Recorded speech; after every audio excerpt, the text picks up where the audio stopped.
Welcome or welcome back for some more Mist Survival, and today we're looking at the 0.6.2 patch. This one looks quite good, and this is going to be ready by the 14th of August, so it's nice that we're finally getting some dates on some of these updates. Normally when the developer of Mist Survival drops a preview, there's no news on when the update will actually go live. But I'd like seeing this and at least a rough estimation of when things are going to be ready and coming out. But the difference between these patch notes are, as you can see, there is no patch notes. It's now just a features preview, so a long form video. So we're going to go through the video and have a little bit of a chat at the points as it progresses through. This does include a whole host of new features that will be coming in this update. This will be here on or around the 14th of August, and after watching the video, I'm all for it. It features new quest capture events, bandit armor systems, new sniper laser sights, more dialogue for your NPCs, an upgrade and reworked the weapon system, ally NPCs, companion overhaul, survivor shelter system, new bandit bosses, weapons such as a minigun, a crossbow, and a new location, as well as a new alien enemy, the Cedar. So let's play through this and have a look. This looks like the new location of the town by the looks of it. I'm guessing that's an NPC. Oh nice, there's someone we can actually have a chat with. We've had this previously in the game, but this looks like a new character. I've not seen this guy or the location before. Oh nice, okay, so you can help people out. So basically little missions. I wonder what the rewards are for those. I do hope that it's some good stuff. I like taking on bandit camps anyway. Bandit camps are absolutely awesome. So much fun to take on. I would like a bit more clarity though in the sights. I do think the sights are kind of muffled. It is hard to see down them whilst you're moving. Jesus. Right, he's got 9 left. Right, there we go. I do like the combat. I think the combat's moved a hell of a lot further than what it had beforehand, which is nice. The weapons already in. The new weapons are going to be a minigun and a crossbow. Now, this is over at the ranger station by the looks of it, so that's a new location. This wasn't a bandit camp beforehand. Oh, almost. I can see the minigun in the inventory there. So I do hope we'll see a little bit of it in this video. The preview video itself is 10 minutes long. We're just going to go through and see what we come across. So these are like the camps that we've already seen so far. And we have liberated them. Haven't seen any rewards or anything though. So maybe now. Oh, there we go. Rick's there. Task complete. So what do we get for doing these? I do hope it's a nice variety of stuff. Some good and rare stuff he's kept safe that's all yours. Also, we can trade mechanical parts. So this way we can unlock traders as well, which is nice. Right, there we go. So now we've unlocked a trader through completing certain actions, which I do prefer rather than going in and just getting a big open area that's all to you. Being able to sort of liberate certain areas would be quite cool. Similar to like the Far Cry system. I think that'll be good. Oh, he's actually got... Alright, cool. So we've got a mission board by the looks of it. That's a nice change, actually. I do like that. At the moment, it is kind of hard wandering around trying to find all the right stuff. So, having a sort of mission board and a dedicated area you can go to get resources and a few extra bits and bobs is good.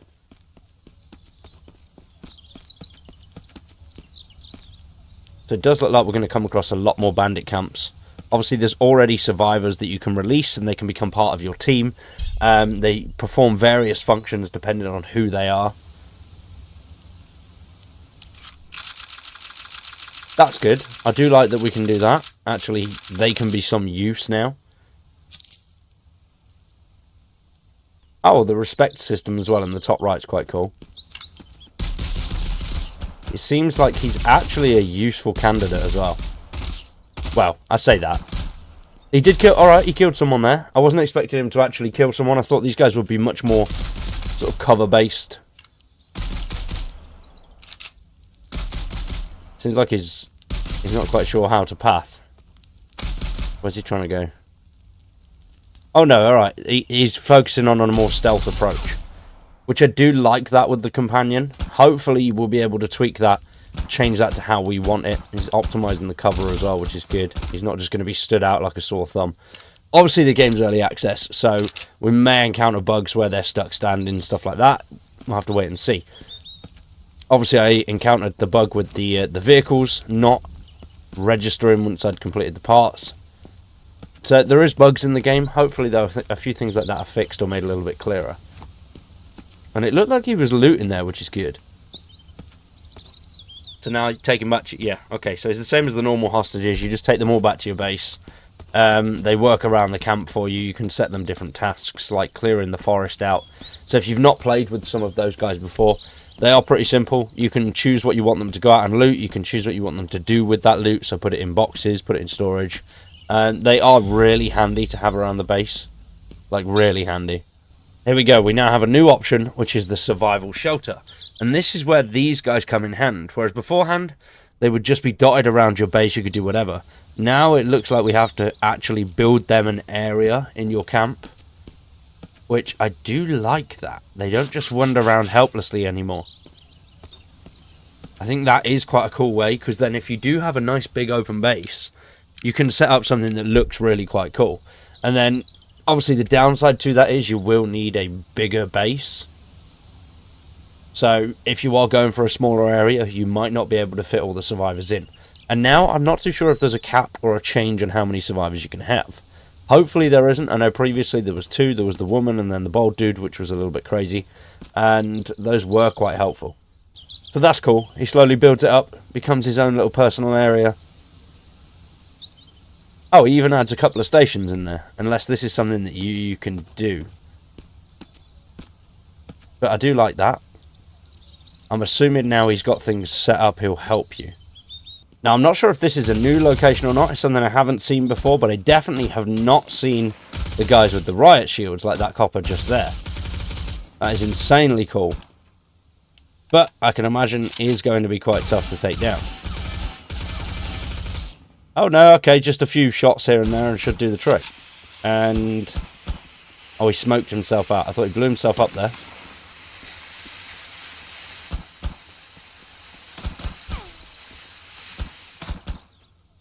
Oh. Those look like pretty hardened dude. I don't know if that's like a bandit boss. I'm assuming it is. That would be the logical choice. Obviously, he's got much more stuff. Hopefully, they do give better rewards. It does account for that difficulty. Normally, the sort of bandit bosses... well, not bandit bosses, but the mist bosses have some pretty cool stuff on or around them in the location once you've defeated them. I do hope, though, that these guys are not too few and far between. I hope we can encounter quite a few of these sort of boss bandit camps. And then there is the new minigun, which looks like a beast, but Jesus, that thing is going to rinse through ammo.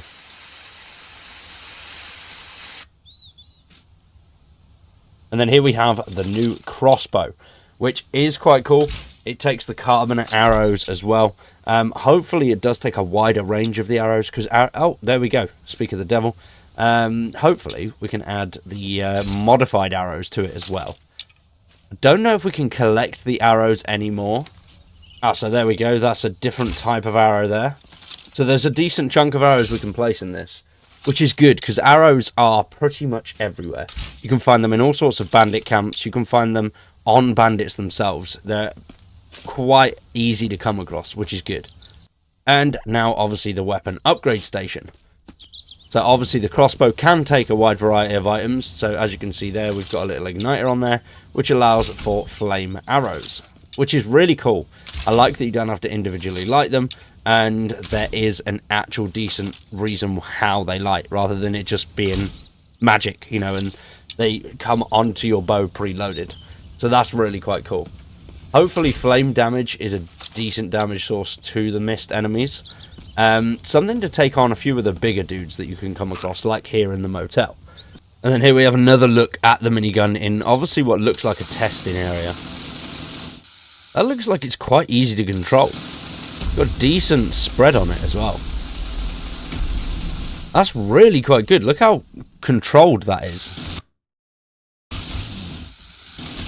You can use that at a bit of range as well, which is good against some of the bigger dudes that sort of throw shit at you. And the damage. Obviously, you're going to rinse through ammo with that, though. And then there is what looks to be the new alien boss right at the end of the video, which looks beastie as hell. That is insanely big.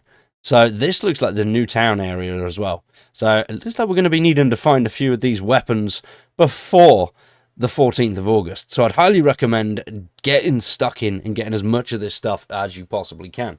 If you want to see our previous playthroughs of Mist Survival, it's all in the top right hand corner. Very excited for this update. Looks absolutely insane. Can't wait for it. If you want to see it when it comes out, make sure you drop a like on the video, subscribe to the channel, and stick around because we will be covering this when it drops, hopefully around the 14th.